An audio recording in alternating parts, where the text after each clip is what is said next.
And hello, everybody. Welcome to another episode of the Tigers Minor League Report podcast here at TigersMLReport.com. I am Rogelio Castillo. Alongside me is Chris Brown, who will be along with us momentarily.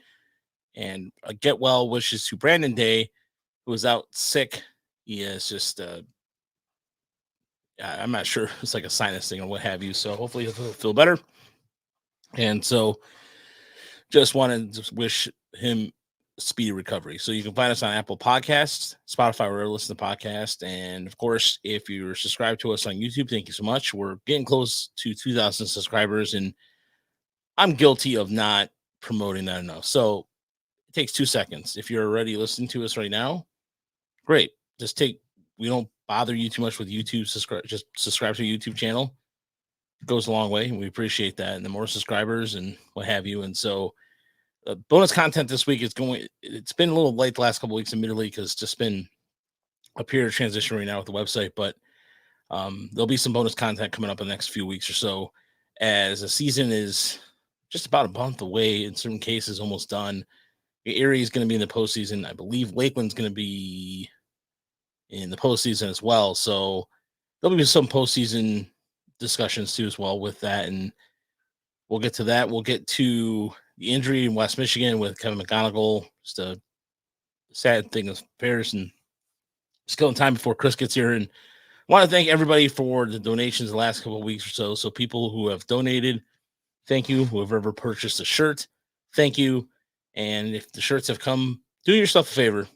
If you have a minute or so, post a picture online, tag us on our Twitter account, Tigers ML Report, or on Facebook. Let us know you got the shirt. It goes a long way. So our top 31 is done. We're waiting on a few things, but it doesn't look like one of those things is going to happen. So that being said, we're just going to go ahead and release it. Jerry, Chris, and I already came up with the top 31. Now we're just doing some of the scouting reports that are missing from it, what have you. So that'll be probably rolling out hopefully by this week. I'm working on a Parker Meadows article right now and a couple other things in hopper as well. So let's start with the Tigers West Coast trip here. It was interesting. They took one out of the 3 games in San Francisco.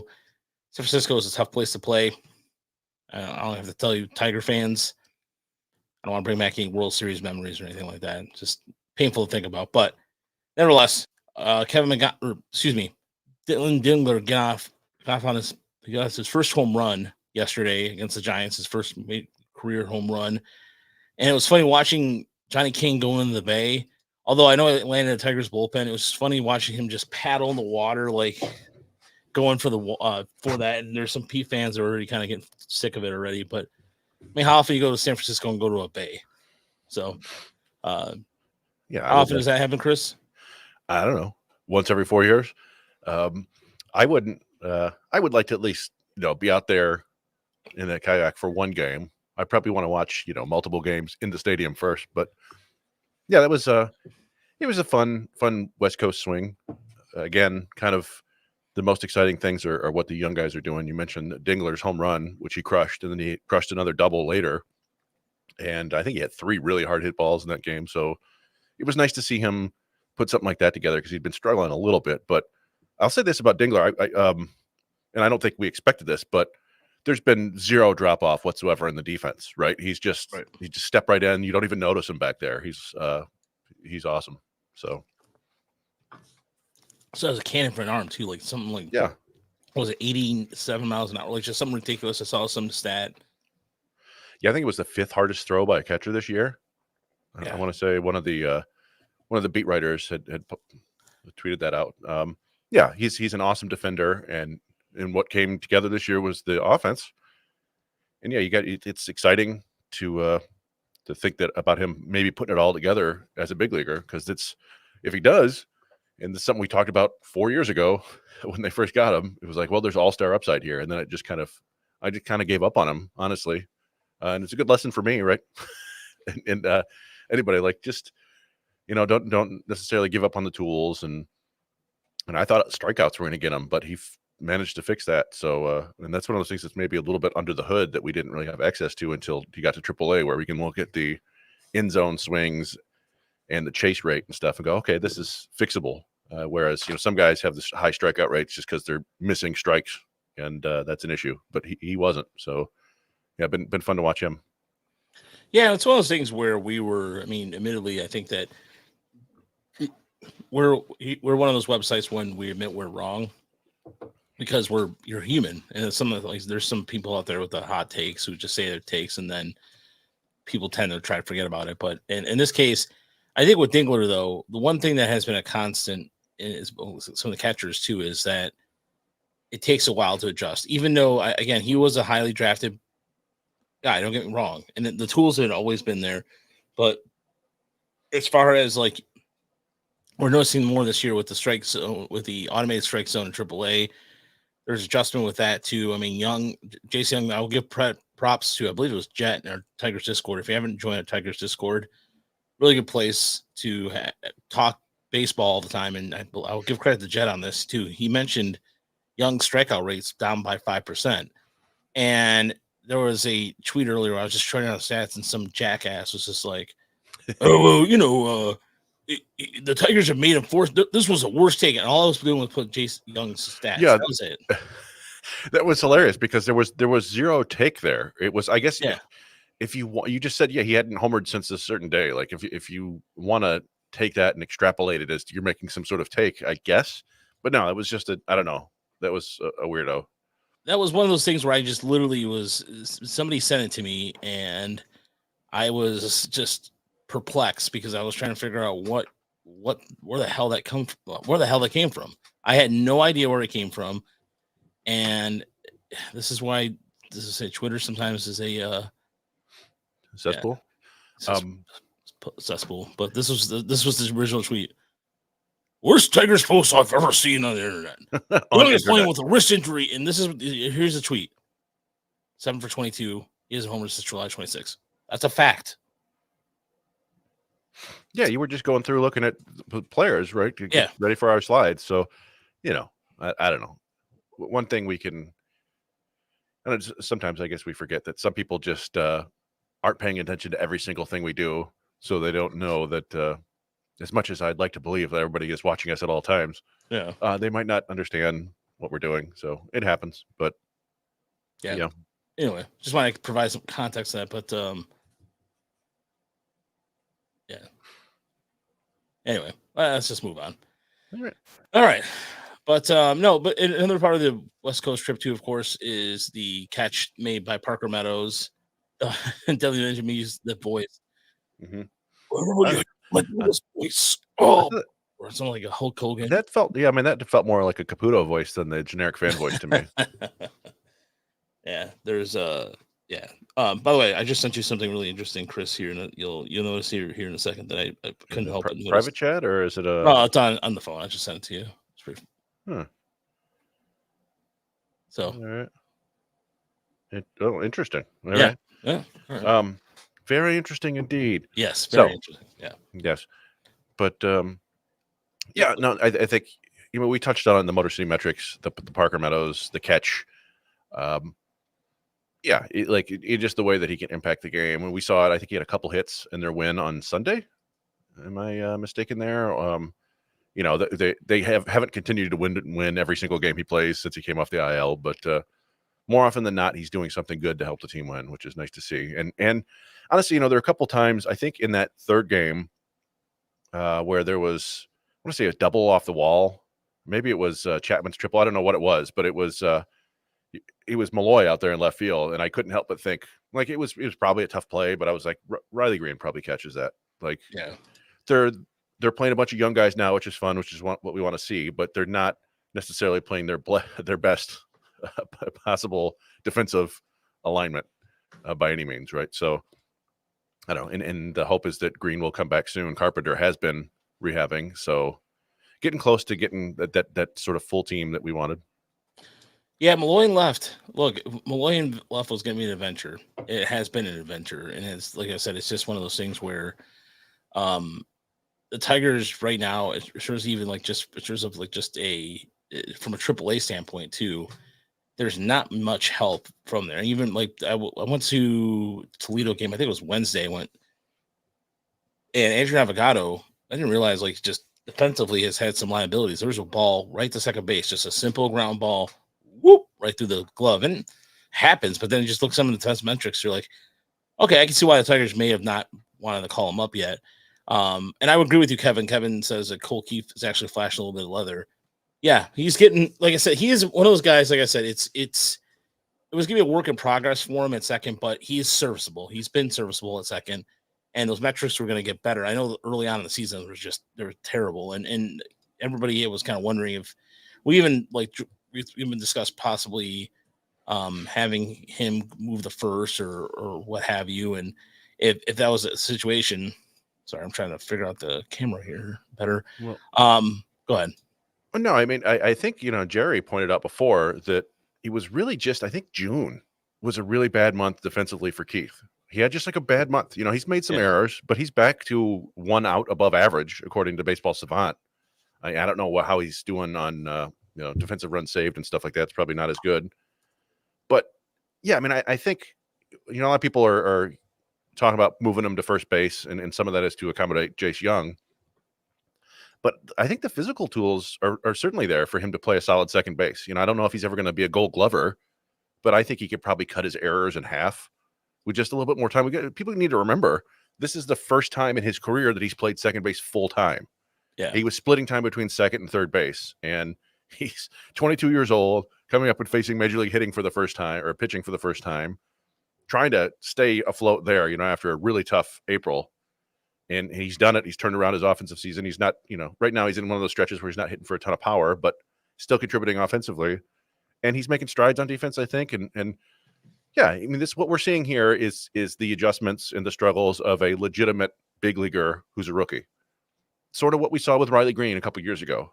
Like, you see the flashes of him being very good, and there's going to be some struggles along the way, and he's going to continue to get better for the next 3, 4, 5, 6 years. So that's something fun to look forward to. Yeah, and then you look at some of the other parts of the core, if you will, and I know that it was Erie in there. It was talking about all these injuries, making more about the future, and rightfully so. Riley Green's out the injury. And speaking of injuries, though, since July, and this is from Evan Woodbury, it was a really good tweet here. And he said, since July 21st, when Reese Olson joined Casey Mize in the IL, the Tigers have used an opener, bullpen arm, 10 times. The numbers of those games are actually better than you thought. 3.83 ERA, 89 innings, 1/3 innings with 20 walks and 77 strikeouts. The Tigers, however, are 2-8 in those games, 2-8 in those games, thanks to 2.1 game support, which is probably why you hate him so much. Which is Evan's, golden words, understandable. But pitching hasn't been really the problem last 3 weeks. So last 3 weeks or so, it's an offense without Riley Green, Carpenter, Arcana, and Kelly, the latter two being traded. Yeah, I'm glad I retweeted that because it was something I was going to look up at some point. I felt, as much as everybody's complaining about the bullpen games and how this is terrible for the team, I honestly, I don't. We're starting to see that they let Herter go 5 innings the other day in his second outing, and so it's just a different way. This is their way of trying to compete. They feel like they can, the other team's going to play their best lineup. And so the Tigers are going to put in a reliever or two that can combat that lineup. And they've done it with Brisky and Faedo and Hanafi and anybody that they think is a good matchup there. And then they're still getting the bulk innings from their guys who are a little bit less seasoned, I guess, or maybe have more weaknesses. And it's their way of trying to compete. And they largely have. But as Evan pointed out, yeah, it's just a compromised offense right now. There's not a whole lot going on there. And that's the way it is. But yeah, I mean, I guess the real question is how long can they sustain this sort of, bullpen start experience? But if they're still getting bulk innings from guys, it might count as relief innings, but they're still basically getting starts. They're just in the middle of the game. Yeah, I mean, even Hanfey's been pretty good when he's been up there. I mean, he's not a big strikeout guy, but that's okay. I mean, he's been serviceable. It's a experience that I've never witnessed as watching this team. I don't think a lot of Tiger fans are used to seeing something like this because we're used to seeing this from the likes of Tampa Bay, or I mean, even when the Tigers were one of the worst. It's been, all things considering, with the 2-8 record and everything, it has been the Tigers have at least played entertaining baseball. They haven't been blown out. They're not the Chicago White Sox. But there is you can tell where the where the root of the problem is. It's the offense. The offense has just been it's been rough. I mean, even Wednesday I went to go see the reason why I went to Toledo is because I wanted to see the Casey Mize rehab start. And he looked pretty good. Or I'm sorry, it was Tuesday I went. I'm sorry. No, Colin went to the rehab start. I went to the start beforehand. I wanted to see Spencer Torkelson up and close and personal just after reading that article, which, by the way, I'm glad that we were able to inspire the likes of Carlos Mona is from the Freep, who said, "Hey, Spencer Torkelson should be called up." You know, I mean, you know, to each your own. I mean, yeah, we'll get to Toledo here in a second, but no, it was looking at some of the guys up close and personal. I wanted to see Trey Sweeney. I wanted to see how he would do and what have you. And so, either way, you have Casey Mize down in Toledo, and Colin got some really good video of him. His swing, he was up to 98. Splitter looked really good. He looked like a man possessed, and he's in Toledo till the end of the month. And that you would wonder, you almost kind of wonder, what if he was in the rotation now, along with Connor Montero, who had really, he had a two decent starts. I mean, in Seattle, he was, I mean, not decent. Let's talk about Seattle. It was a really good start, and had a pretty strong start against San Francisco on the road. So I think Montero's coming along pretty well. Brett Hurdler, who we haven't really talked about since he's been called up, has also been pretty solid as well. Yeah, you know, I feel bad. Again, you know, we've been watching him get beat up in Toledo a decent amount all year. We liked him. We said this before. You know, we liked him 2-3 years ago, and thought that there was a chance. And you know, we were there when he was pitching in Erie in the playoffs 2 years ago, and thought, yeah, this might work out. And then as he kept getting beat up in Toledo, I'm like, you know, it's probably a reliever. But he's come up and pitched really well twice, basically. You know, you see, I think the heart contact was better the second time through the order, which is kind of what you expected with a guy like him. But yeah, he's yet another player that has come up this year that has shown some positive signs. Like, they haven't brought up a lot of rookies this year who look like they aren't useful, if you know what I mean. Right. Like, everybody either is going to be a solid role player or maybe a fixture on the team in the future. So yeah, and he's kind of the latest. He and Dingler coming up around the same time. And yeah, I mean, I would like to see him get a traditional start or two just to see how he does. But you know, if he kind of sticks in this role as a bulk reliever, or maybe goes on to be your long man / lefty specialist, which I think he could definitely do, then that's going to be helpful no matter what. I've heard people kind of, I think Mark said that it kind of reminds him of Andrew Chafin, which, yeah, I could see a little bit, right? But you know, if you need more innings, I think he can give them to you. So it's positive development there too. By the way, just as a show format here, so some of the questions we get in here, we'll get to them as soon as we can. You want to super chat us a question, of course, we'll read those right away. Ray wants to know, the Tigers revolutionizing managing pitching and pitcher innings. No, I think the Tigers are just flat out. The IL has been decimated. These guys, I mean, pure and simple. I mean, look at Wilmer Flores. We haven't heard anything about him at all since late May. Matt Manning's out. Even Erie. I mean, even Erie and Toledo both are using bullpen starts because of the amount of injuries across the board. It's not just, I mean, you look at Tyler Matson, who was out since the beginning of the year. The relievers that they brought in has just been in Erie has been a hodgepodge of not really a lot of prospect guys. I mean, Garrett Burhan, which we'll get to shortly, has been pitching well. But Toledo and Erie both have been using a lot of minor league free agents. Really, if you look at some of the core of it, Devin Sweet has been starting. Miguel Diaz had a couple starts, or he actually had a bullpen start. I think it was Friday. I think it was Friday. Friday he had a bullpen start. So late. I mean, but then again, also it's all four levels have been doing this. So maybe Ray, you may be onto something about that. But at the same time, it's also the amount of injuries have been bad. Yeah. So, I mean, you know, they're just doing what the Rays did 6-7 years ago, right? Like, that was the Rays were the first team to really do this, where they just like, all right, we'll just throw a reliever out early in the game and see if we can get an advantage there. and we even saw it in the playoffs, I think. But Yeah. this is. I don't think this is something that they're going to continue to do. I think it's. I mean, who knows? Maybe they will, but I think, generally speaking, this kind of goes back to Jim Leland's comments about, the managers look best when they have regular players. I feel like if you have a regular rotation of 5 starters, that's a lot easier for the manager. Oh yeah. I mean, it's just if you have the arms there, you can get to them quickly and go through them. And so, but right now, it's just a matter of the invention, or was it the necessity is the mother of invention? Yes. Thank you. Yes, that quote right there. So, here's a good stat here from Enigmatic Brain. Thank you. 40-6 when they score 5 runs or more. 16-57 when they score 4 runs or less. Oof. That's a good stat there, Brain. Thank you. That is a man. That's a stat that, and it's true. I mean, even like when the Tigers do have those offensive explosions, it is a team that like hums along nicely. And of course, you can say that about any team, offensively speaking, but because the pitching has been good, it's kind of, I don't want to say in the back, quote unquote, but it does help. Yeah, you know what? I get this. The season in a nutshell has kind of, there've been these streaks where they're not scoring at all, really, and they play really, and they're not winning. They'll go like 6-12 or something like that. It's just a rough stretch. And then they'll have these nice stretches where they're actually putting together offense.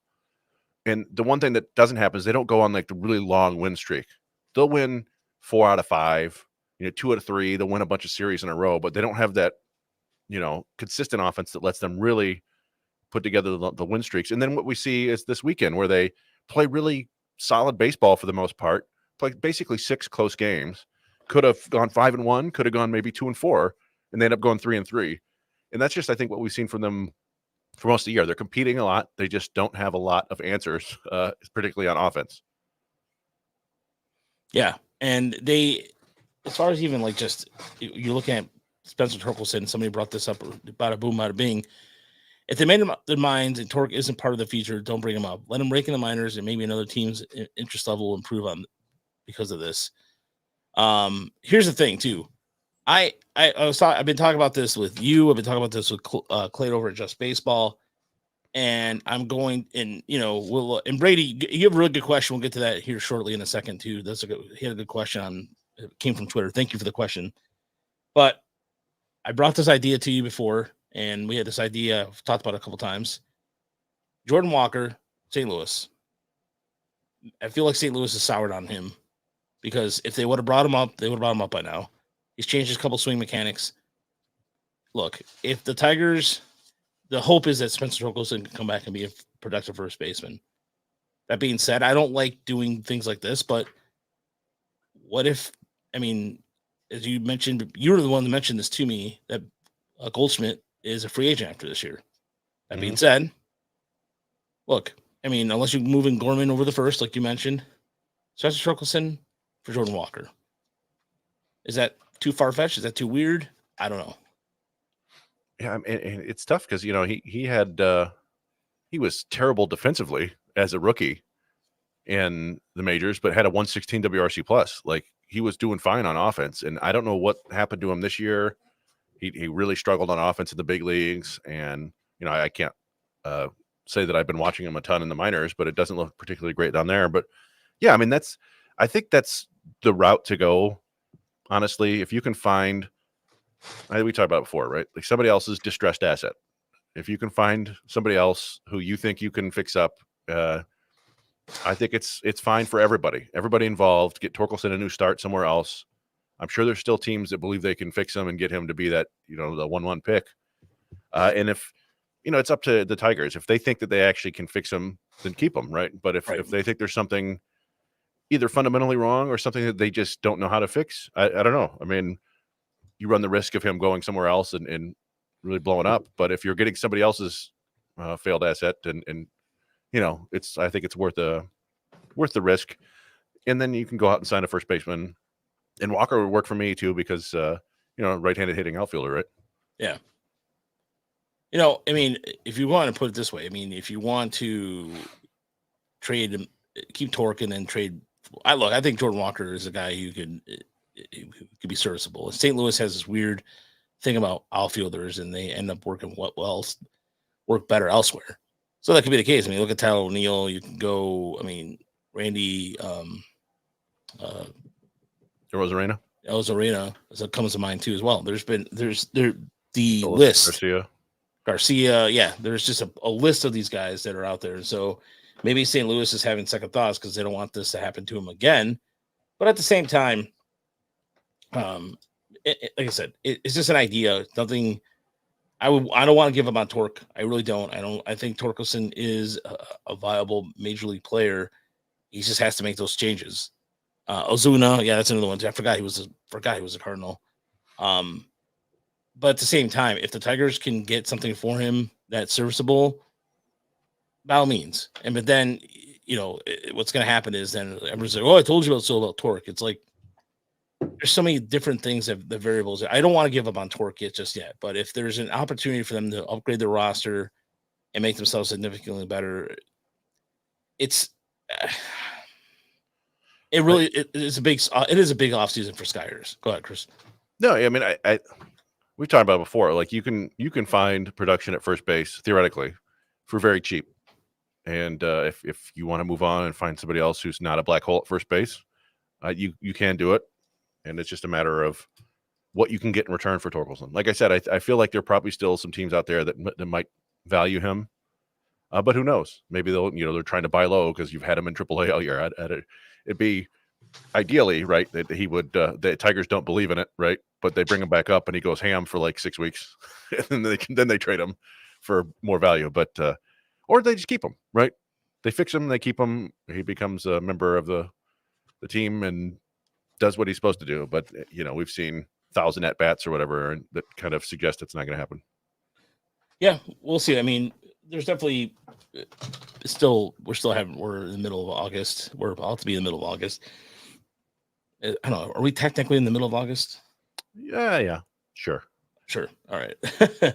So, by the way, the Tigers kick off a series this week against Seattle and New York. But the reason why I normally don't mention the theme nights, but I have some interesting theme nights, by the way, because a lot of them are because it kind of this time of year where you notice that kind of thing. So tomorrow is House of the Dragon.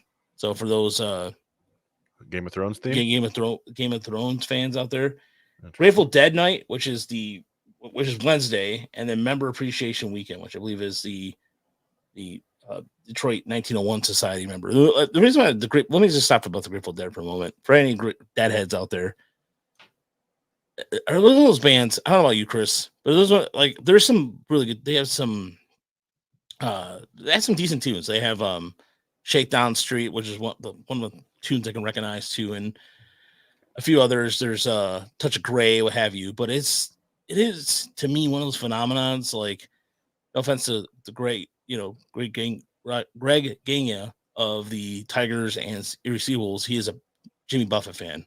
Rest in peace, Jimmy Buffett. Do you understand these phenomenons at all, Chris, a little bit? Sort of. I understand them, I guess. I honestly have never listened to the Grateful Dead, but I don't like, it feels like it's one of those experience things. Like you'd have to go to the concert, right? And hang out in, I went to a Krungben concert a couple of years ago, which is kind of a jam band, right? Where they go and they have these songs that they put on records, but then they turn them into like 10-minute jams. And, if you're in the groove and you're on some substances, I'm sure it's great. But my relationship with the Grateful Dead was mostly that I was like a hip hop kid in high school in the 90s, right? Listening to all the rap I could, like learning about rap. And then there was this kind of like hippie revival, and all the girls in my grade and liked the hippies that were like 2-3 grades above us. And so I just kind of disliked them in their Grateful Dead shirts and their tie-dye and their homemade pants. And so that was like, it's just one of those things where it kind of poisoned me against them. I have nothing against the Grateful Dead. I know a lot of people really like them, but it's just never been my scene. Yeah, Truckin's a really good song too. I forgot about Truckin'. I think it's one of those bands too where, one of the saddest things we read about, and I watched a documentary on this, Jerry Garcia was so popular among the Grateful Dead fans but the problem was that he couldn't leave his room anywhere. He didn't barely leave his room because he was just get bombarded with people. So, Yeah, and yeah, the as far as Brown's dad was the PM Don. No, I see. There's a very famous story of the lead singer from PM Dawn getting on stage talking about what real MCing is or whatever, talking about rapping, and KRS-One threw him off the stage. KRS-One was there and threw him off the stage because he was like, "This is not rapping." And I was more in the KRS-One camp. I wasn't a big PM Dawn fan. But I guess you have to put him back like the rest. I mean, that's the way it goes, I guess. Right. But it is, Tyler, you make a good point too. A lot of those shows are on CD. Same thing, like Fish has some really good jam tunes too. They saw him open for Tom. Well, no, I'm sorry, Trey Anastasio. I saw him open for Tom Petty at DTE like 12, 13 years ago. I went to a show. It was Tom Petty and Stevie Nicks out on stage and all that stuff. So my music taste varies, but like in terms of jam bands, like I said, Grateful Dead is one of those bands where it's just a theme night for the Tigers. It's so weird how like all of a sudden now you're starting to see this huge, even in minor league baseball, there's like these tie-ins to pop culture and everything. So I mean, I'm surprised we haven't seen it. Well, probably there is some sort of Transformers thing out there. Chris, apparently you might have a Digital Underground shirt on right now. I don't have a Digital Underground right now, but I do enjoy underwater rhymes. But no, Walter, real quick, I love Oysterhead because it also has Stuart Copeland on drums. That is one of the best. Yeah, it was Trey Anastasio, Les Claypool, and Stuart Copeland of the Police. They played on one album. I have that album. It's fantastic. I'm a big Stuart Copeland stan anyways. I can go on and on about the Police and Stuart Copeland and his contributions to music, but I know we're a baseball podcast, but that is a really good album. Well, I can bring it back to this, that both Jerry Garcia and Trey Anastasio sound kind of like baseball player names. This is true. Like Jerry Garcia was like an infielder in the 70s for the White Sox, and Jerry was his white name.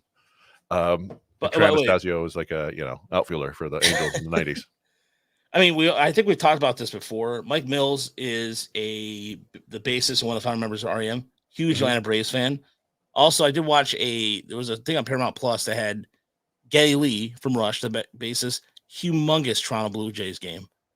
Fan. Well, I mean, we talk about a lot of old, not to bring it back to rap, but a lot of old rappers love baseball. Chuck D is a huge baseball fan.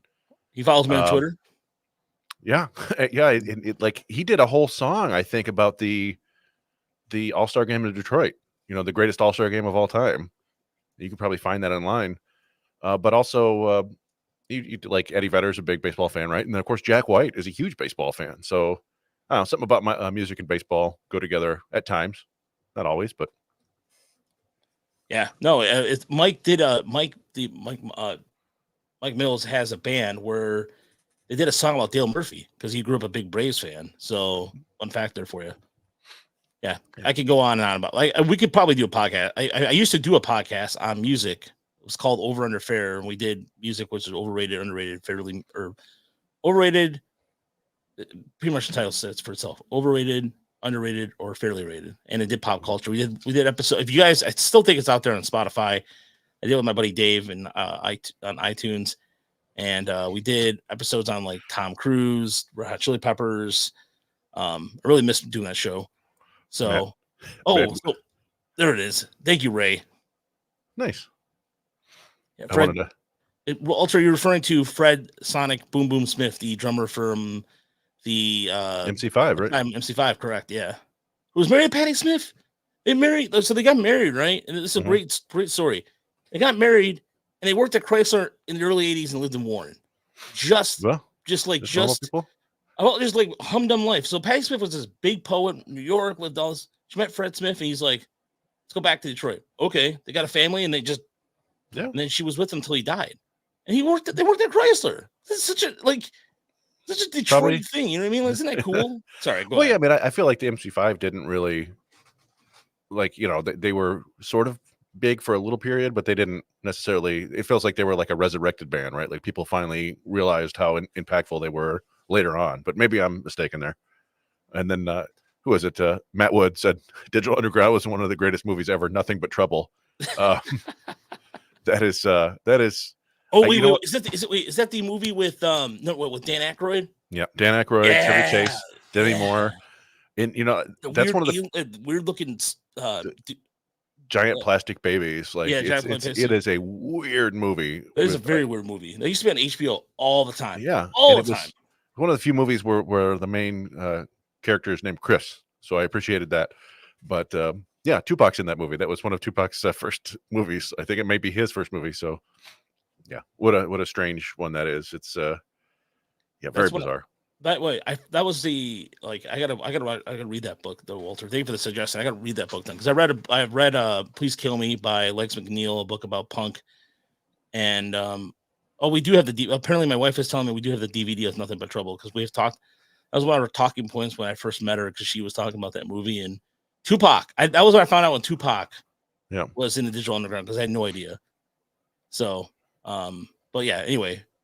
Let's get back to we got totally sidetracked, but it was good. It was a good side conversation though, because we can talk of this anytime. But yeah. Oh no, Ray, don't get me started on Stuart Copeland's Rubblefish soundtrack. That I have that saved on my YouTube list. It's a Don't Box Me In with Stan Ridgway. That was the main track on that album, on that soundtrack. So. You want to get me going on Stuart Copeland and the Police? I can go and yeah. Oh, dude, he went to the Corey Feldman show. Who did? Here comes the comeback king. Oh, here comes the bada bing, bada boom. Yeah. Oh, interesting. Yeah, that's a Drew and Mike reference there too.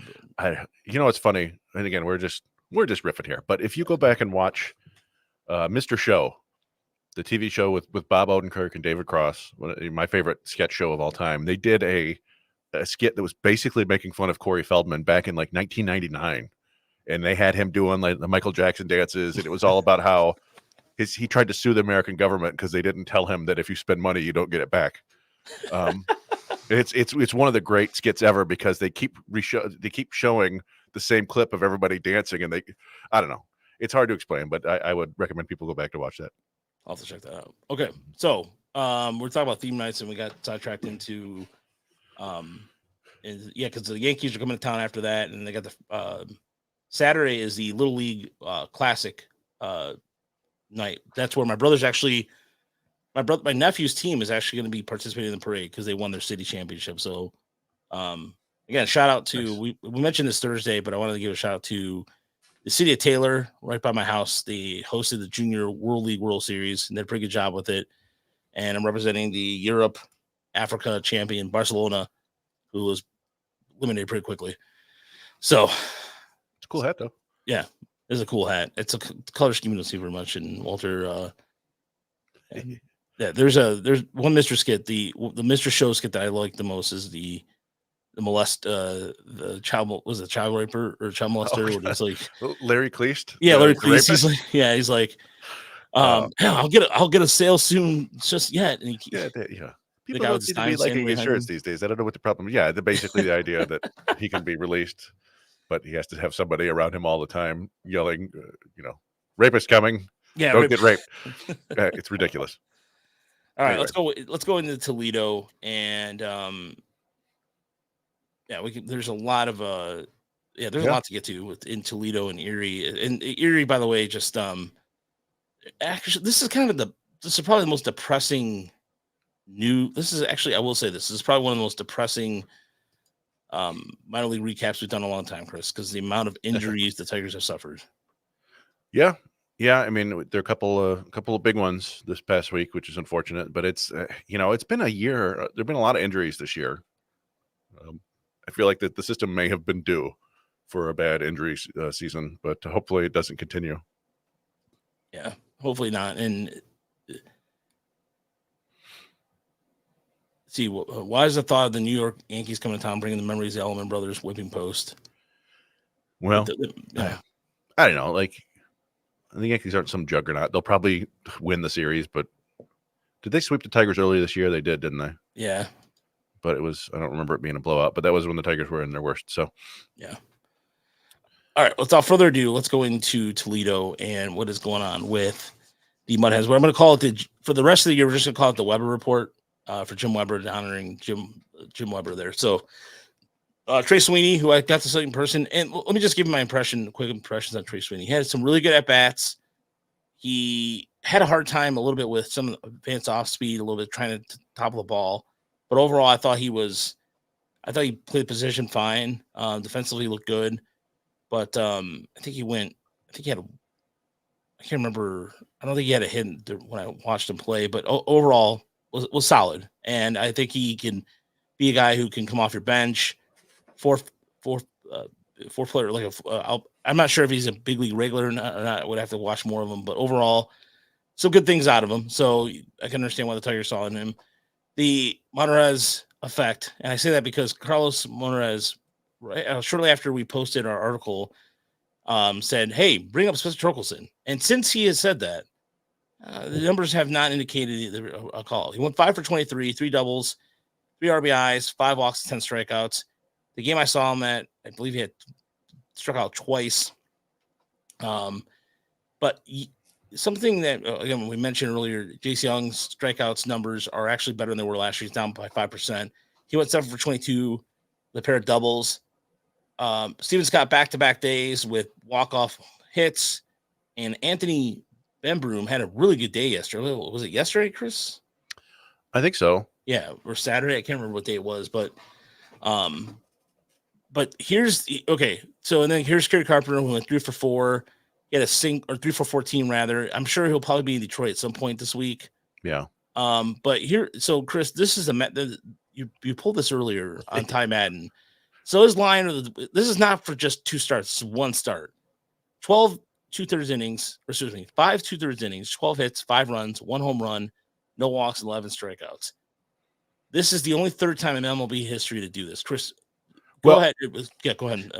No, I was just looking. It's such an odd line to see somebody with that many hits, that many strikeouts, and no walks. And I was like, how many times does this happen? I thought it would have happened a bunch of times to like a pitcher, in the 70s or 60s, like Nolan Ryan, right?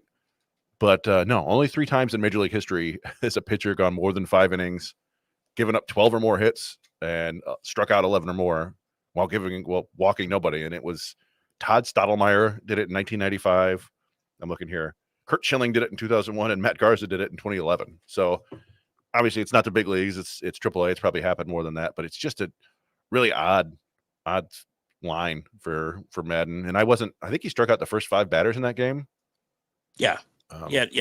Struck out, pretty effectively too. Yeah, we need to go back through and see what his numbers are. I don't know how we can do this second, third time through the order, because my gut tells me that he's getting bombed the third time through the order. Yes. No, you were absolutely correct, because I did notice against Indianapolis, same thing. First 2 times through the order, no problem. Third time through the order is when he started having a problem. Ramirez was the one that hit him hard, really hard. And I believe Connor Noble also had a really good hit there too off of him. But it happened in Indianapolis start. He had struck out the first 8 or 9 batters he faced or something like that, 8 of the 10 batters he faced. And then Indianapolis just started getting to him. And so it's something along the lines of just whenever that third time through the order comes up, or sometimes even the second time through the order, that's where he struggles the most. So there was a question I wanted to get to that Brady asked about Toledo. So his first question was, what does Lockhart project to be for us? And his second question, if he's referring to Kevin McGonigal, is 6 to 8 weeks. That means it's the end of the season. Are you guys worried about his health going forward? Got a type of injury so young, and rest in peace, Jim Weber, by the way. Miss hearing and seeing him. Thank you for the question. The answer to the first part of the question, I think Lockhart's going to be a swing guy, maybe something out of the bullpen, but it's the miles per hour that concerns me a little bit, because it's like 92, 93. He does have some swing and miss stuff, but as we mentioned here below, or actually we didn't put the stat on there, he did not really have a good week. Yeah, he ended up going 7 innings in his start, I think. At least, I don't know if he started twice or it was the one game. And yeah, he was getting hit around. It's interesting because we've looked at this before, and whenever he's relieving in the minors, it doesn't work out very well. His numbers as a reliever are really bad, but as a starter, they've been pretty solid. Yeah. But as you said, like, the velocity, I think, is a concern, because it's like 89, 91. It's rare to see him throw any harder than that. I think he's touched 93 a couple times this year. But he's got a couple good breaking balls, and he's really developed that splitter. And I don't know. It's just one of those things where they may be hesitant to bring him up in general just because they don't believe it's going to work. Sometimes we see that. That's kind of the pitching equivalent of Navigato, I guess. They for whatever reason, the scouts just are like, no, this is not going to work. But I do think, if he does find a role in the big leagues, it will be as that kind of long reliever. It's just something that he hasn't done terribly successfully in the minors yet. So, I don't know. I don't know what to expect from him. It would be nice to see him in the big leagues at some point, just as a cool story, if nothing else, right? As a guy who signed for barely anything in the 9th round, got released, and is on a second team, and is knocking on the door. It's just a pretty cool story as is. So get him to the big leagues. It'll be more fun. Yeah. As far as the injury goes, Chris, I mean, as soon as it happened, I remember I texted you because I know you were out and about Saturday. I was watching the game, and then Dan Hasty sent a message, and I was watching the game, and I didn't see exactly what happened. And then he went back through, and before it was even said, you go, yeah, that's the ham. Is it the hamate? Hamate. You're like, that's a hamate injury. You called it right on the button, and then sure as heck, yesterday they announced that they announced today he's gonna be in the IL for the rest of the season, and that injury is one of those things that lingers around a little bit. Well, I'm not worried about it long term at all. It's a very common injury in baseball, and I think also in tennis, any maybe even golf. Sports where you're moving your wrist and your hand, there's a small bone in there that can fracture, and usually the remedy is to just take it out. They just take it out. Happened to Mike Trout, I think, last year. Happens all the time. I think it happened to Isaac Pacheco this year. Yes, that's correct. It is a fairly common baseball injury, and usually what happens is they talk about getting the hamate removed. It when you come back from that, and it is depending on the year, it is something that I think the average time is anywhere between 3 weeks and 8 weeks, and I don't think they'll rush him back.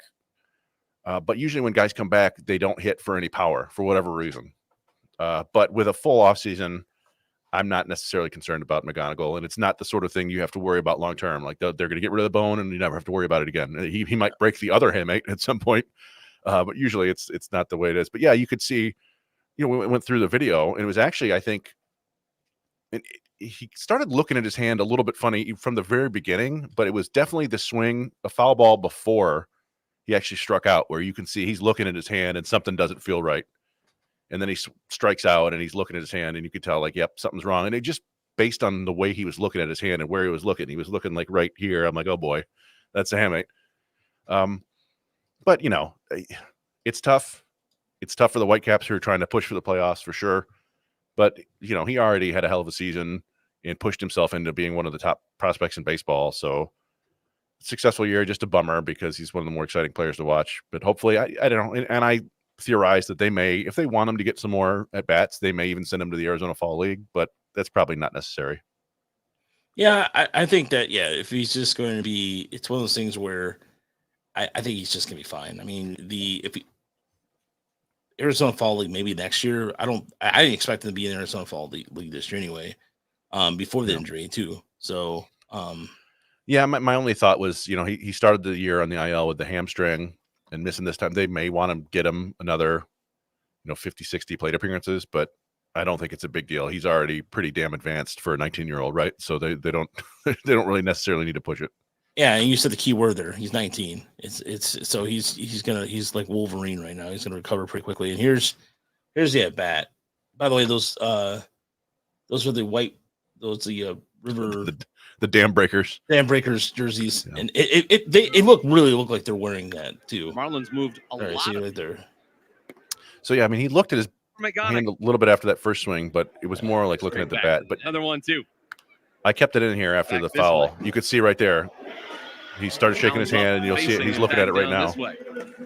Something feels wrong. And how impressive is it to just watch Kevin McGonigal work counts? I mean, even with 2 strikes, just has so much discipline, man. His forearms huge. And continue to foul one. He's a well-built kid. The fact that they're making Schomburg throw. But and you see that, like, he doesn't swing like that very often at all. That was him, like, I gotta. Something's wrong. As a Whitecap, that McGonigal has struck out. It's at the plate. I mean, that just goes to tell you too, as Dan Hasty mentioned there on the broadcast, it's only the 4th time he struck out since he's been to West Michigan. He doesn't do that. No, his strikeout rate is he walks more than he strikes out. He's going to do that all the way up into the big leagues. I think maybe at the big league level he'll start striking out more than he walks, but it's going to be close to 1-to-1 for his entire professional career. Just the way he gets the bat on the ball, and he'll swing through changeups every now and then, but you're not going to get him twice with the same pitch. So he's a good hitter. Did you mention the other two players that were part of that list, by the way, of Madden, which was Todd Stottlemyre and yeah, it was Matt Garza and Kurt Schilling. Oh, why did I think Todd Stottlemyre was on the list? No, Stottlemyre was the first one to do it. Oh, okay. And then Schilling and Garza did. And I just on Trey Sweeney, I haven't seen him in person yet, but I will say that his swing at times reminds me a little bit of Don Kelly. And I don't know if it's just because he's kind of that tall, skinny, left-handed hitter with the high socks or whatever, but I do worry about him, having a hole under his hands for backdoor sliders. But yeah, I mean, it's hard to argue with his production so far. And some people are like, well, why don't they just call him up and have him play the McKinstry role? And it's like, well, do you really want to call this guy up and then immediately make him your utility man? I would think that he might compete for third base next year, or they might, he might come up and play shortstop regularly. But I don't know if we're going to see him this year. Yeah.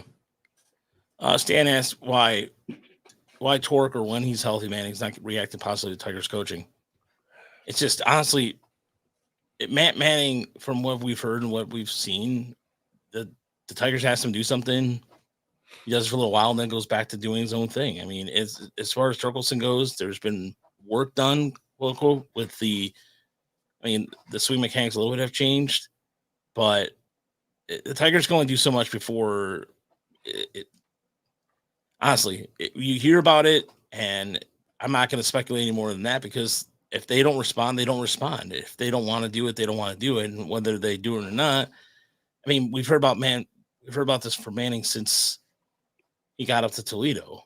So, yeah, I mean, with Manning specifically, it's one of those things where I think he, for so long, he's kind of like the old school pitching where he was taught to keep the fastball down. And that's the way he's always pitched. And he's got the extension that kind of leads to that. But the Tigers want him to throw the fastball up. They want him to elevate it. And for whatever reason, he can't seem to do that. Maybe it's because of his mechanics or whatever. And so when he tries, it ends up over the heart of the plate. And then he gets, that's all the home runs, right? Like that was his main issue in spring training, remember? And for whatever reason, whatever they're trying to get him to do, he just can't execute. And then, and then it's sliders that he leaves over the heart of the plate, and just mistakes, too many mistakes, I think. And as much as they try, and with Torkelson, we talked before, it's just hard to get him to admit or to recognize that maybe the swing itself is a problem. He's never said anything other than the swing works, the swing plays, right? Like he just needs to get something else, his timing down. And I don't know. I think even if he does come back, he runs the risk of all these problems happening again, because he just doesn't seem to be able to self-diagnose and fix what's wrong quickly. So there you go. Yeah. I wish we had a better answer, Stan, but that's pretty much what it is. So as far as like Tigers' chances cutting Javi Baez, I think as much as people don't want to admit this, I hate to admit this, I think Baez is coming back unless they find a buyer for him. I mean, they're just not going to cut that salary. They're not going to eat that salary. It's just something they haven't done. Yeah, maybe if they were competing. Yeah. But yeah, this I don't know if they're going to ride out the whole salary or the whole contract.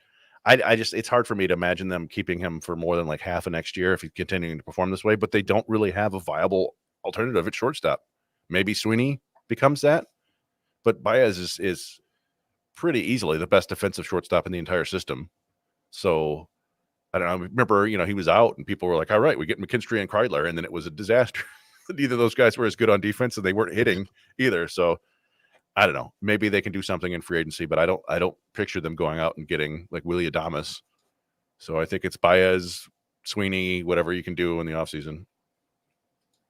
Yeah, we'll see what happens. I mean, it could be a combination of things, but I wish I had a better answer, but we don't. So So let's move to Erie, as they were in the East Coast. They finished up their East Coast trip, and they will host Akron this week. And they ended the East Coast trip with a authority 19-1 against New Hampshire. And New Hampshire is not, the Fisher Cats are not the same prospect laden team. This is the Jays team, which, by the way, on top 100 lists have 0 prospects, which is something we're not used to seeing.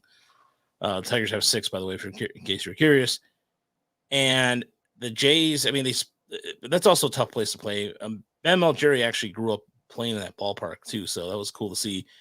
But the big news out of there, Jake Holton, who's been Erie's best hitter, there's a home runs, batting average, just in hits, leading the team in hits, got hit in the wrist and broke his wrist, and he'll miss the rest of the year. That's a big blow to the offense. And so Adam asked earlier about a call off the Erie, and honestly, Adam, just looking at the West Michigan roster right now, and the West Michigan stats we'll get here shortly, it maybe Luke Gold, but I don't see an alternative on that roster right now, Chris, that will head to West Michigan.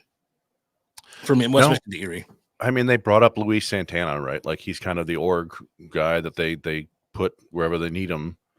But there isn't, there's not a guy their first baseman who just got healthy, they sent him down to Lakeland, Andrew Jenkins, right? Like, I think you're going to see a lot more. Chris Myers playing first base. Austin Murr is playing more first base. There's a lot of that. It's theoretical that you could see, not theoretical, but you might. We've already seen them. They promoted Patrick Lee to AAA kind of on a need basis, right? AAA just needed an emergency outfielder just in case. Maybe they would promote him to AA as another outfielder, but yeah, there's no replacement for Jake Holton, honestly. Like, he's like you said, he's their most consistent offensive performer, one of the, I think, RBI leaders in the minor leagues. So that's a tough blow for them for sure. And again, it was a broken wrist, right? Yep. I think. Yeah, hit the wrist. It just sucks. Yeah, really sucks. Well, postseason, so you want the experienced bat in that lineup too. So, yeah. Now, I mean, it's interesting. You see some of we saw them play against Portland, right? And we're like, oh my man, this Portland team looks like it's a juggernaut. Like, they're going to win the Eastern League. But then they promoted 3 of their best players, so maybe that's not an issue anymore. Yeah, that Portland team was probably the best team I've seen in the Eastern League this year. I mean, Altoona had some guys like McAdoo, by the way, who played for New Hampshire now, was part of the Pirates organization before they traded to Toronto. But yeah, that was such a juggernaut team. But getting back to the SeaWolves, Garrett Burhan has pitched really well. 2 runs or less in the last past 8 starts. His FIP is still under, it's like 4, but still, I mean, he's given the SeaWolves much needed stability. And we want to talk about other pitchers besides Jackson Joe, because Troy Melton's also pitched better as of late as well. He's been limiting on giving up the long ball a little bit, but he's been going at least 5 innings the last couple starts, 5 or 6 innings each start.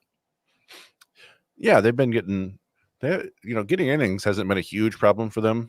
Wilkel Hernandez even gets some innings, but it's there's not a, I don't know, like Job hasn't been particularly dominant lately, and but Burhan has been very consistent, and I've talked about it before. I still don't know if it's a starter long term. He still looks relieverish to me, but he's eating innings like a starter, and it's been helpful for them, but that's for sure.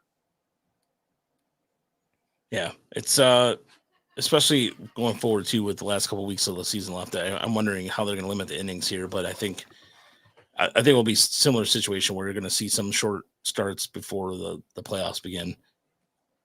So let's move on to West Michigan, and as you said right there, Chris, to kick things off.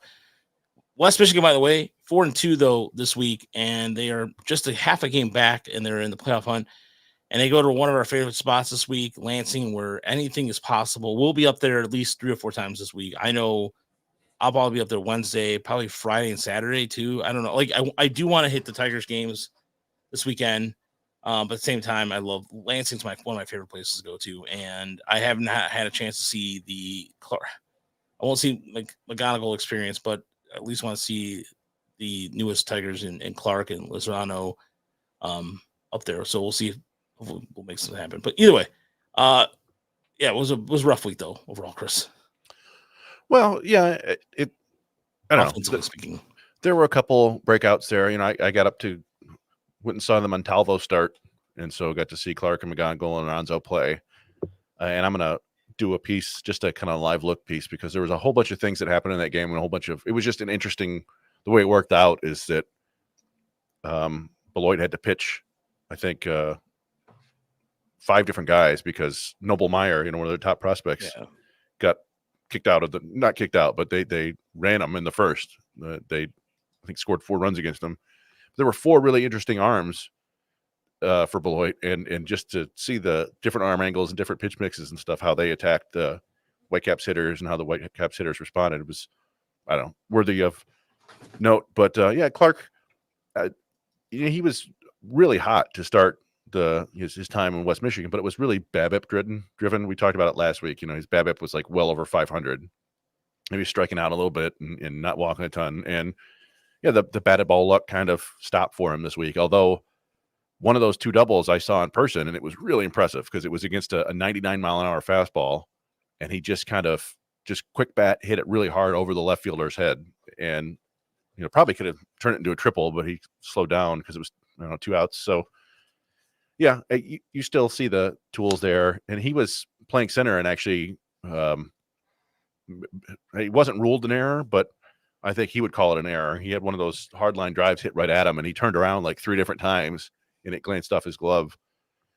But that's the sort of thing that happens, and it's usually on balls like that, right? The ones hit right to you that outfielders say are hard because it's hard to read the spin and stuff. So, but otherwise, yeah, look good, look fast. I think he got caught stealing once this week, but obviously, you got to remember, a 19-year-old kid in high A. Anything he does at this point is fun. So, it was a solid week. McGonigal, as we said, unfortunate broken hamate there. The main thing that sticks out with him, and we've seen this all year, but it's obvious in person too, is just a quality at bat every time. Every time, he's not expanding the zone. That video notwithstanding, he rarely swings and misses. He's and I got a solid look at him on defense too, and I think it would work at shortstop. Honestly, like I think he's kind of twitchy.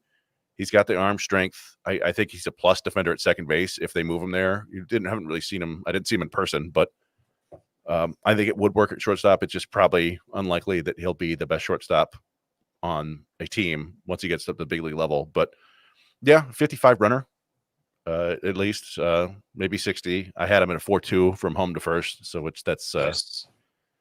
That's 55, I think, maybe. But yeah, just a really good player. And the interesting thing, Lorenzo was the new one, because I had seen Clark and McGonigal last week or 2 weeks ago, I think, with Jerry.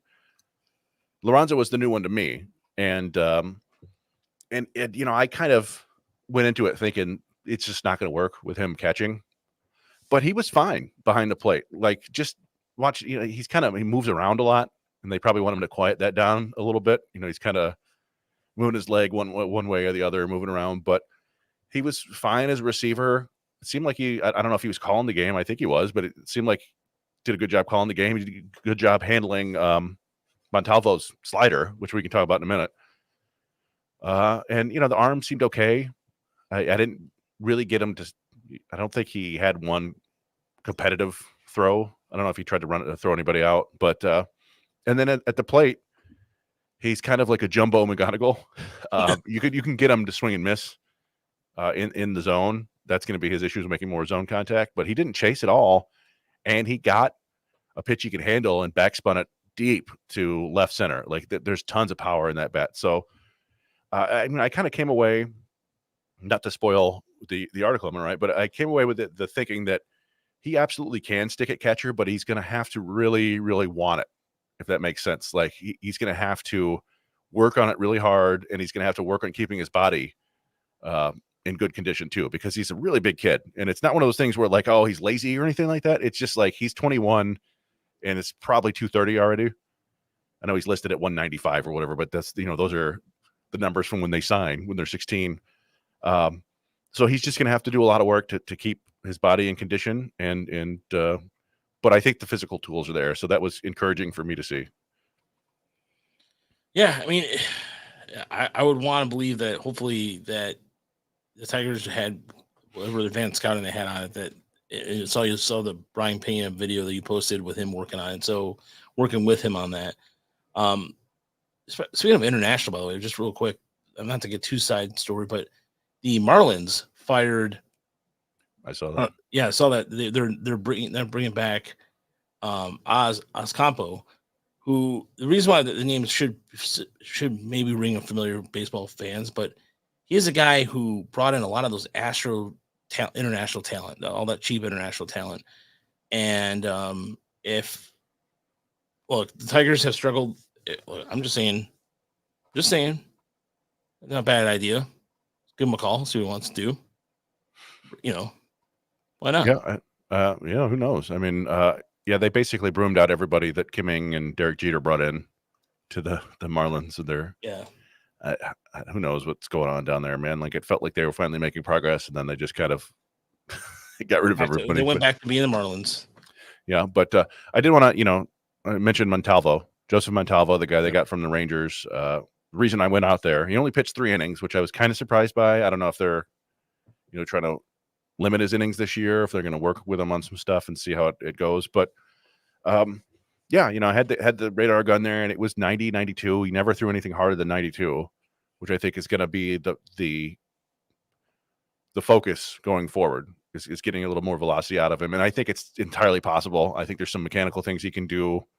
And I also think, he's still really skinny, and it feels like you can add a bunch of good weight to him, probably in his, thighs and legs to maybe as part of that, do the leg lock or whatever to really get more velo. And it wouldn't shock me at all if he's like 93, 94 in a year or two and touch it higher. But the fastball plays above its velocity right now. He didn't really get squared up, except, I guess the second time to the order he did, which is a concern. But his slider, I think, is a legit plus pitch. It was really good. And it's kind of old school slider, like late, sharp, 2-plane break. It goes down and away from right-handed hitters. And I like his changeup too. He doesn't throw it a ton, but I want to say he got 2 or 3 swings and misses with it, and probably only threw like 7 of them.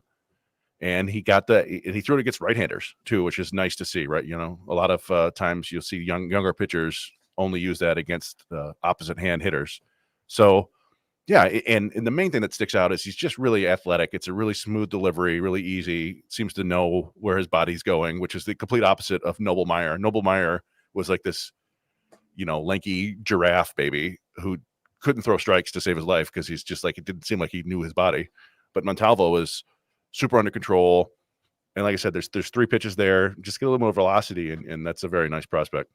No, and Montalvo, one of the things I wrote up in the scouting report was his changeup was great as 40, and I thought I put it down as 45, because the pitches I did see, times I did see it in when he was pitching for the Crawdaddies, it had some really good downward break to it, and the slider was, I think I put it as 50. So it is his main pitch to go with to get the swings and stuff. But his changeup I thought was better than advertised.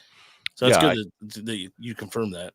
Yeah, I agree with that. And I think you got a potential down the line. If he can get his fastball up, you got 3 above average pitches down the road. But again, you have to dream on the fastball a little bit. So yeah, it's a nice find. Going to be one of the more interesting players to watch. And he he reminds me a little bit of Carlos Marcano. Yeah, who had one of his best outings of his career. Marcano doesn't usually, he's got a good changeup. He's got a decent slider. Doesn't bring him every start for whatever reason. It's just inconsistent, but he had him the other day. And so, 9 strikeouts is really nice to see from him. And he's relatively young too. I'll have to see the changes Marcano has made from this year.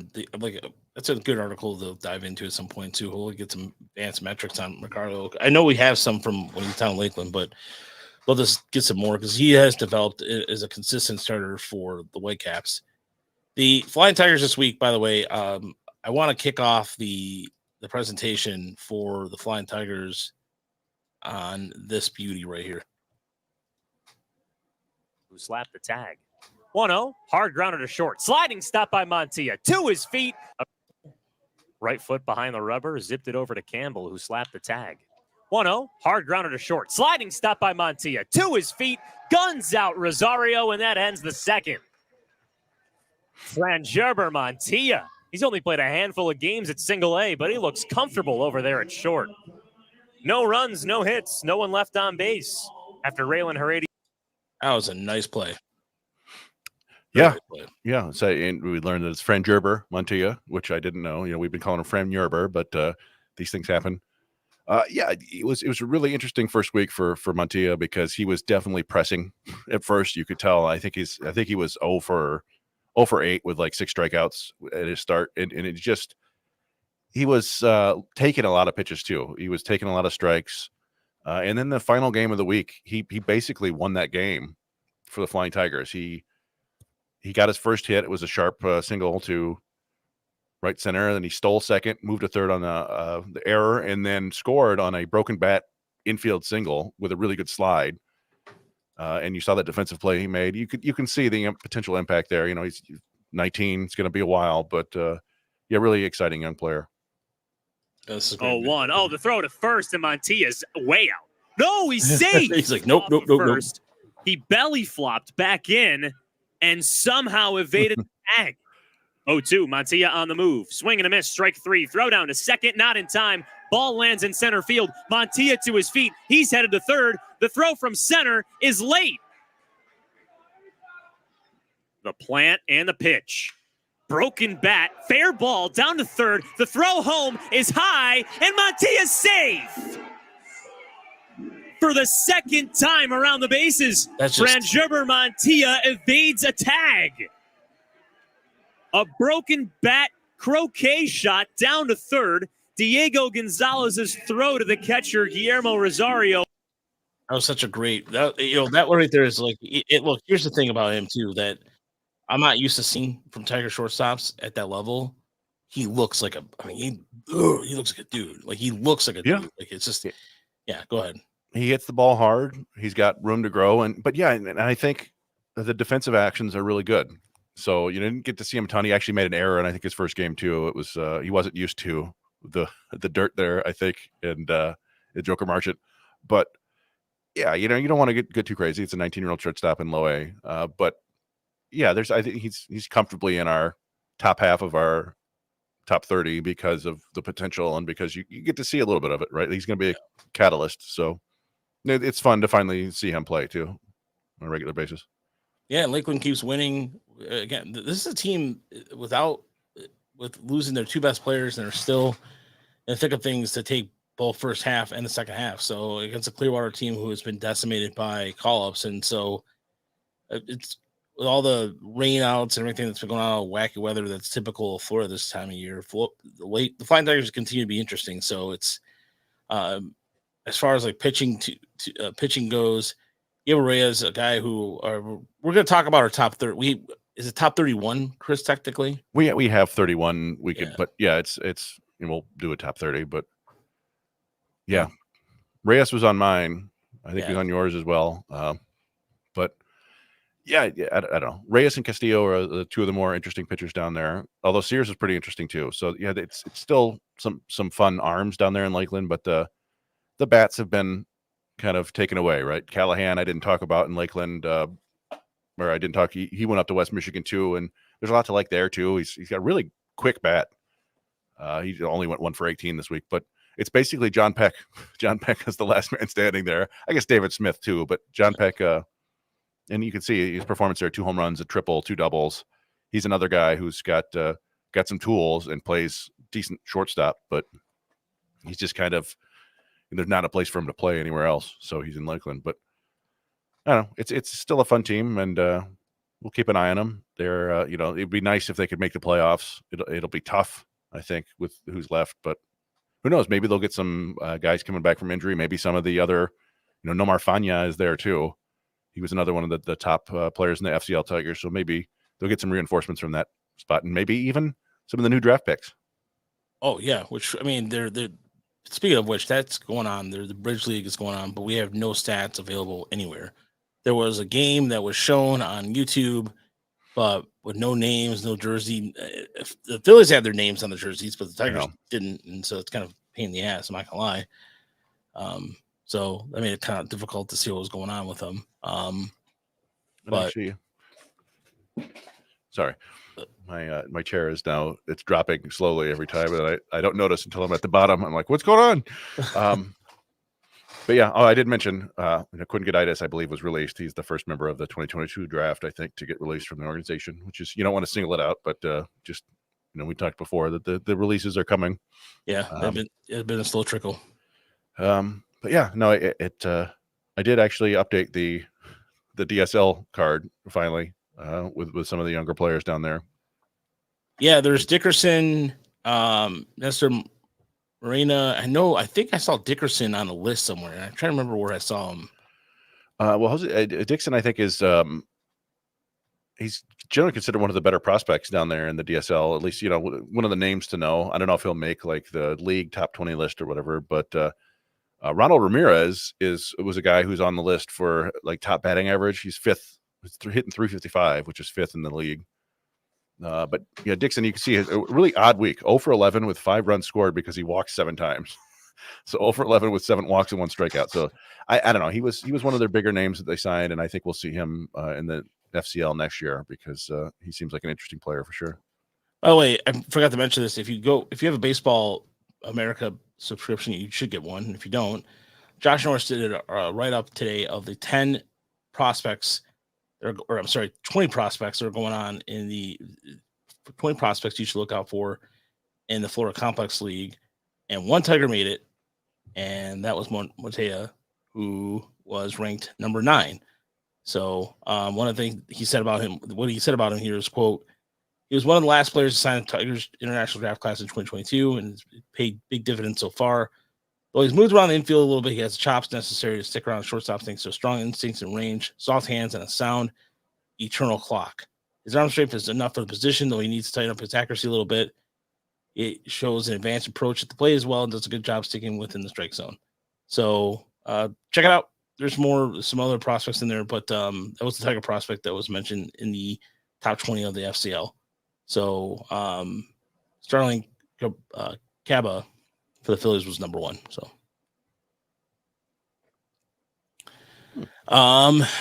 do I realize that this will be the first year since Minnesota Tigers will have 2 Latinos with positive WAR, Montero and Perez? You're damn right I do. You're damn right. You don't think I keep track of that, Stan? Not that because they're Latinos or anything, but as a fellow Hispanic person, yes, I do. I'm pretty proud of that fact.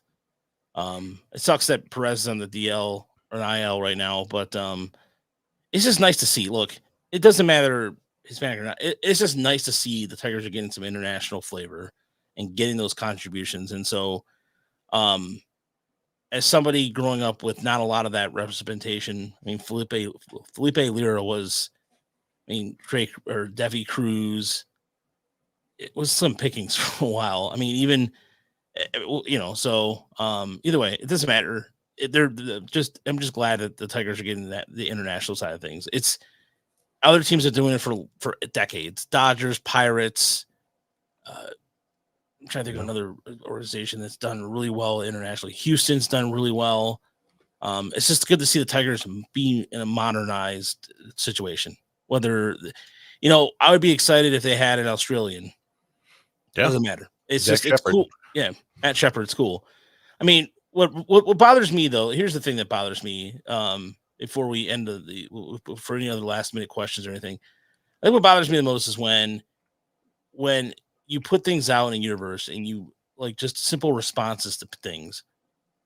It takes 2 seconds to respond to people. Mm-hmm. I think that I've learned a lot this last couple of weeks about things, and just so like whether it's emailing people or anything like that, I don't expect a response anymore from anything. It's frustrating. It's infuriating. But there's gonna be some changes coming up in the next couple months on the site. So I'm not gonna get into it right now, but I'll just say the last few weeks of baseball have been frustrating to watch because just some of the things in the background and everything. So, but I'm just glad to see that those players are contributing A and B. As far as the minor league goes, things are humming along pretty nicely. But admittedly, personally, I've been frustrated with some of the things that have been going on in the background. And I don't want to really get into and talk to Chris about this, but I'm pretty transparent to people and all that. And so if you know me, And if you talked to me a couple times, it's same old. So anyway, I will say that there was a standout did have a question here about is Max Anderson's potential just meh? And I think that's probably a solid way to put it. I won't give up on him yet because I think it's one of those things where they may just let a guy go out and do what he does until he kind of realizes that he needs to change. But that's the thing with Max Anderson is first of all, he's built like Max Muncy, right? Like he's not built like a traditional second baseman. He's really thick through the thighs and the midsection. He looks like a first baseman or a third baseman, maybe. So he doesn't move terribly well, and he doesn't throw very well on the run. So that's not a great thing for a middle infielder. He does have a solid enough arm, and if he plants, the accuracy is fine. But the main issue is as a hitter, he does not ever pull the ball. I mean, occasionally, I guess it's a little bit like a Justice Bigby profile where everything's up the middle or the opposite way, and he's got some power in his bat, and every now and then he will really backspin a ball deep to center. And you're like, hey, I think this is going to work, but he needs to figure out a way, and he may have to change his stance, may have to change something to pull the ball in the air more because he's not going to be a second baseman long term, and he needs to hit for more power. And if he doesn't change his approach or his stance, then that's not going to happen. So, yeah, right now it's meh. We'll see if he can change down the road. If not, then it's probably not much of a prospect. Yeah, there's some things that you think that maybe would line up as a possible first baseman too as well, and that doesn't even the case. Yeah, he looks like a first baseman to me, but you're going to have to hit for power to do that, right? So yeah. By the way, in terms of injuries for West Michigan, in terms of the infield too, so Peyton Graham, Isaac Pacheco, McGonigal, and the amount of injuries have been. It's just that was one thing about this week that was just kind of like another injury to the West Michigan infield. Ray, you know what? Jaden Ham's been getting squeezed, but there's been some really bad umping in Erie too. Like just some of the calls I've seen the last few weeks on just randomly. So I was clipping for you Saturday night, Chris, and I was watching that game with Ham, and there were some strikes that are like right here. Mm-hmm. Ball. I don't understand what's going on. And the same thing with like you're in Erie too with Carlos. Well, I was watching Carlos Pena. He got pinched, squeezed a little bit too. It's been bad all over. It's not just you make a good point about Jaden Ham, but good Lord, there's been some bad umpiring. It's just one of those things you have to accept with the minor leagues. Right? These are minor league umpires too. They're trying to prove their worth and trying to get up to the big leagues. And I've been at West Michigan twice now where they have Major League Baseball's umpire judge is there watching them. Was it Bill Welke, Tim Welke, one of the Welkes. They're from Michigan, and he's now working for Major League Baseball, and he's there judging the umpires. And I overheard him say that like the worst thing right now is that teams have iPads in the dugout and they can see every call that the ump is missing, and that's just not helping at all because they're yelling at the ump, and he or she is like hearing that and then trying to call the next. It's just not helpful for them trying to learn. I'm sure it's good for the hitters, know that I got screwed. I was right on that. I was wrong. But it's not great. Ham hasn't been as good in the second half of the season anyway. Like he's still not getting destroyed by any means. I think his ERA is still well under 3, but it's been more average in the second half of the season. And part of that I think is just they're he's stretching out, throwing a lot of innings, and he does have, as Ray said, he's got wonky mechanics. We've talked about it before. It's an unusual delivery that he repeats fairly well because he's pretty athletic. But yeah, I mean, if it gets out of whack, then he's gonna get into some trouble. And normally you don't see him walk 4 guys in an outing, but pitchers are pitchers, right? They need to learn how to deal with adversity. And so at least for now, we don't particularly mind when a pitcher has a bad outing in the minors, right? Like you probably learn more from that than you do from your good outings. So no big deal there. Yeah, fatigue too. He just mentioned a good point. I think this is probably the most innings he's thrown in his career, perhaps. I think. Probably. And the one thing I mentioned on the slide about Lakeland is actually when I went to the Whitecaps game, we were on the field afterward, and there were a bunch of kids, maybe 7, 9, 10 years old, and they were trying to get their baseballs autographed, and I don't know, they just, because I had the lanyard on or whatever, they thought I was somebody with the team, and they're like, "Hey, when is Isaac Pacheco coming back?" And I was like, "Isaac Pacheco, why do you care?" But then I remembered, oh, right, kids just like players. And, sometimes it's good to remember that,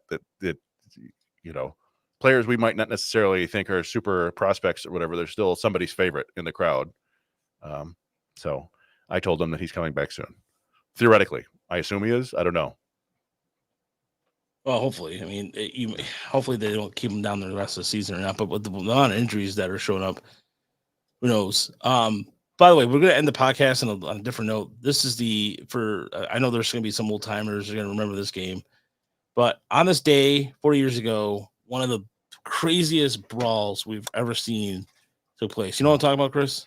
Yeah, that's where what's his name got carried off a stretcher, right? Oh, no. Okay, I was thinking the Tigers brawl. Oh, here's one of my favorite there. Another former Tiger, Mark Thurman, there in the bunch. Joe Torre was the manager of the Padres. The Braves, crazy right? Crazy stuff. Well, all right. Anyway, good fun. All right. I think that's a good way to end the podcast. Thank you so much for listening. Like I said, our top 30, 31, I was just calling it top 31, will be out this week. There's going to be some behind the scenes stuff. So if you're a Patreon member or a YouTube Super Chat member, you'll get some stuff before everybody else, or for that matter, just exclusively. So check that out. And again, thank you for the donations. Thank you for the comments this week. Thank you for the questions. Thank you for the conversation. We are always forever grateful for it, and we appreciate that. Okay. So Tigers got champ from Reds for Lynn Jones. Okay, that's another. A lot of Sparky Anderson.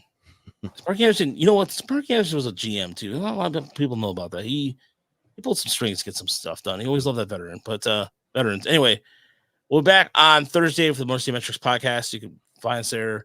Tigers kick off a 3-game series with Seattle starting tomorrow. Tarek Skubal, I believe, pitches tomorrow or Wednesday. He should, right? It's if Montero went on Sunday. He'll go tomorrow for his 14th win. And then a bunch of TBAs the rest of the week between the two teams, between Seattle and the Tigers. So TBD season is upon us. So for myself, Chris Brown, Brandon Day, again, speedy recovery to Brandon Day. We'll talk to you. For anybody on the metric side of things, we'll talk to you Thursday. Have a good week, everybody.